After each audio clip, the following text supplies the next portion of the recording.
The national reckoning over racial injustice and police misconduct has reverberated through society and sharpened demands for criminal justice reforms nationally and locally. This week, the Santa Clara County District Attorney Jeff Rosen announced he would no longer seek the death penalty. He also announced the creation of a new board for greater public oversight into police misconduct. But some, including Santa Clara County Public Defender Molly O'Neill, argue that more needs to be done to change the culture of policing. Last month, a blog post on Medium revealed racist and anti-Muslim posts made by current and former San Jose police officers on Facebook. Joining me now by Skype from San Jose, our Santa Clara County District Attorney, Jeff Rosen. Hello, Jeff. Hello. And Molly O'Neill, the Santa Clara County Public Defender. Hello, Molly. Hi, Priya. Jeff, as recently as a year ago, you publicly supported the death penalty. What led you to this change of policy and change of heart? A few things. My thinking about the death penalty has evolved, and some things that were very impactful. I visited the Equal Justice Initiative's Legacy Museum in Montgomery, Alabama, very recently with a church group and a synagogue group, and also the National Lynching Memorial, and was incredibly moved by those experiences and what I learned about the history and legacy of slavery, Reconstruction, Jim Crow, and mass incarceration.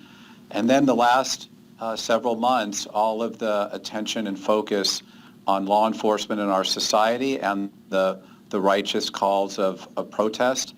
And I was very moved by and really devastated by the murder of George Floyd. And I had a visceral reaction when I saw that. And the reaction I had was, I'm not seeking the death penalty anymore. I don't think that I have the moral authority or our society has the moral authority given the systemic racism that's in every aspect of our society, which is then reflected in our criminal justice system. And so I said, I'm not seeking the death penalty anymore. Molly, you support this change. Could you tell us why you think it's so important? It's huge, and I really applaud our district attorney for making this move. The death penalty has always been a racist killing machine, and it's been applied disproportionately always, and it's been a slow movement in the country to abolish it, and this is a good step in that direction. Jeff, you also announced other criminal justice reforms in Santa Clara County this week. Could you take us through one or two highlights? Sure. I think a big one is that when we file criminal charges, we're going to ask ourselves, what should we prove, not what can we prove? And those are two very different things. And so we're going to look at our charging decisions, what sentencing enhancements to charge or not charge through the lens of race and equity, and ask what should we charge, not what can we charge.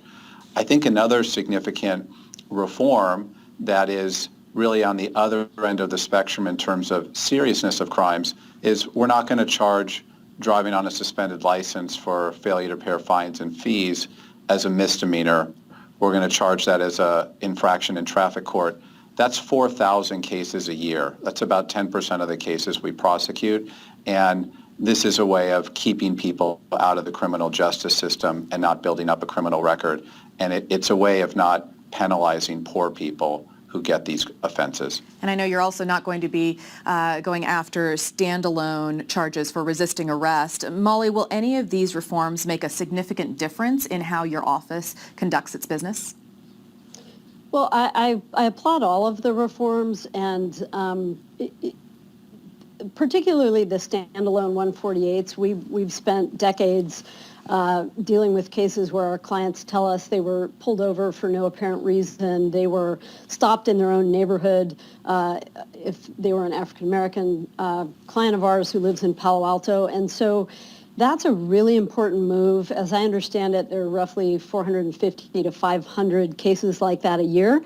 So that will remove the huge fight around those cases. So that's a very big deal. The other reform announced that I really applaud is the decision not to attach gang enhancements to misdemeanor cases. Those gang enhancements are almost always attached to cases of communities of color, for Latinx clients and Black clients. And so that's a big deal, and I would like to see further discussion, and we are engaged in that discussion with the district attorney's office about the use of gang enhancements at all. So big news. Jeff, the San Jose Police Officers Association is strongly critical of these reform measures. How do you respond to their assertions that these changes will make it harder for officers to do their job? I've been a prosecutor for 25 years, and I've worked closely with police officers for all of my professional life. I have great respect and admiration for the work that police officers do, and think that in our county, the vast majority of police officers we have are excellent.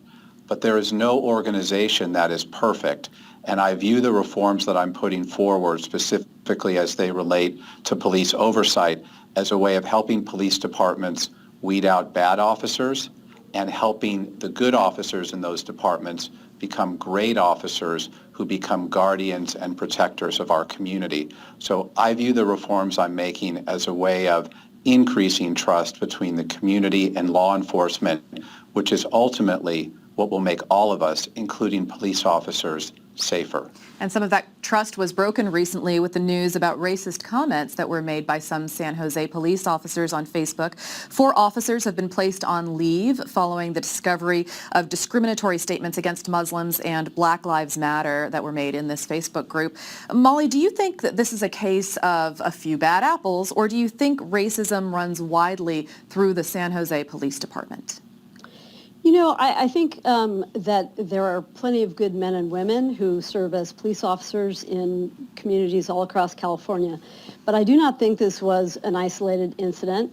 And we had not only active officers, active duty officers, but retired officers participating in these posts, which included comments about Black lives don't really matter and pulling hijabs over Muslim women's faces. So I don't believe that's isolated, and I think part of the deep-rooted issue is that there's a code of silence. So if you're a good cop and you know that bad cops are making racist comments, you're pretty much silenced, and that's the culture that I believe really has to change, must change, and we are at that point in time where there is momentum to not just make small changes to the criminal justice system, but to make huge ones. And that's a fundamental part of that.